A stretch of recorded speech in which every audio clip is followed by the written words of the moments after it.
দুটো মামলা ছিল। একটা নেজাট PS 8, যেটা সিবিআই পরবর্তীকালে রিরেজিস্টার করে নাম্বার করেছে নেজাট 5858। সন্দেশখালী কাণ্ডে নেজাট থানার 58 ও 59 নম্বর কোচায় বসিরহাট মহকুমা আদালত শেখ শাহজাহান, শেখ আলমগীর ও দিদার বক্স মোল্লাকে 14 দিনের জেল হেফাজতের নির্দেশ দিল। অন্যদিকে সিবিআই বসিরহাট মহকুমা আদালতে জেলে থাকা সন্দেশখালী ঘটনায় শেখ শাহজাহান, শেখ আলমগীর ও দিদার বক্স মোল্লাকে জেলে গিয়ে জেরা করতে পারবে, এমনটাই অনুমতি দিলেন বসিরহাট মহকুমা আদালত। দুটো মামলা ছিল। একটা নেজাট PS 8, যেটা সিবিআই পরবর্তীকালে রিরেজিস্টার করে নাম্বার করেছে নেজাট 5858 2024। আর একটা নেজাট PS 9, যে মামলাটা আপনার ইডি অফিসিয়ালদের কমপ্লেনের উপর বেস করে হয়েছিল। দুটো মামলার সাবজেক্ট ম্যাটার এক, অর্থাৎ দুটো মামলার বিষয়বস্তু এক, দুটো মামলার গল্প এক, দুটো মামলার সাবমিশন এক, দুটো মামলার ধারা এক। এখন দ্বিতীয় মামলাতে শেখ শাহজাহানের বিরুদ্ধে যে অভিযোগ হচ্ছে যে শেখ শাহজাহান এই মামলাতে ষড়যন্ত্র করে ইডি অফিসারদের মার খাইছে। এখন ষড়যন্ত্র যদি করতে হয় তাহলে আপনারা জানেন যে ষড়যন্ত্র হচ্ছে একটা পূর্ব পরিকল্পিত শব্দ।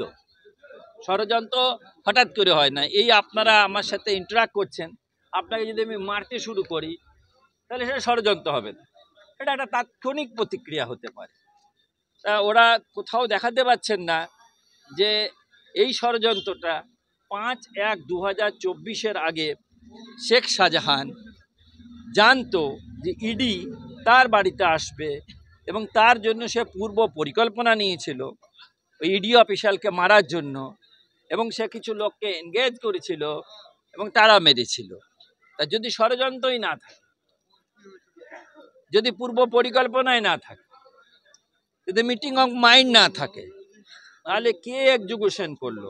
ঘটনাস্থলে আমি প্রেজেন্ট ছিলাম না, আমি উপস্থিত ছিলাম না, এটা ওরা প্রমাণিত। ওরা বলেছে যে না না আপনি উপস্থিত ছিলেন না, আপনি ষড়যন্ত্র করেছিলেন।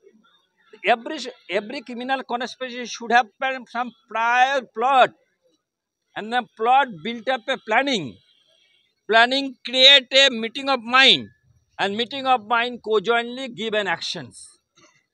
এর কোনো কিছুই নেই। এবার 307 তো দুটো মামলায় হতে পারে না। একই ঘটনাতে দুটো মামলাতে 307 হয় কি করে? আপনাকে আমি এখনই মারলাম, দাদা একটা কমপ্লেন করলেন 307 হলো, আপনি নিজেকে একটা কমপ্লেন করলেন 307। তাহলে you cannot ride in a two horse in a single time, অর্থাৎ দুটো ঘোড়াতে আপনি একটা টাইমে চাপতে পারেন না। A train cannot run parallelly in a single track. একটা ট্রেন কখনো একটা ট্র্যাকের উপর প্যারালালি যেতে পারে না, আগে পিছু যেতে হবে। তাতে কাঞ্চনজঙ্ঘার এক্সপ্রেসের আপনার অ্যাক্সিডেন্ট হোক যা হোক, তা আমাদের সাবমিশন ছিল যে একটা ঘোড়াতে একবারে একটা লোক দুবার চাপতে পারে না। তাহলে 58তে যদি মারা 307 হয়ে থাকে, সেখানে আমি জামিন আছি। সেই লোকটাই যখন 59-এ মার খেলো, তাহলে 59-এর মার খাওয়াটার জন্য আর নতুন মামলা চলতে পারে না। আর সবচেয়ে বড় কথা 307-এর যে বেসিক ইনগ্রিডিয়েন্টস, অর্থাৎ 307 কারো বিরুদ্ধে দেওয়ার জন্য যে প্রয়োজনীয় আইনি তার যে বৈধতা, তার যে ঘটনার গ্রহণযোগ্যতা, তার সাথে মেডিকেল এভিডেন্স যা লাগবে এই মোকদ্দমায় নেই।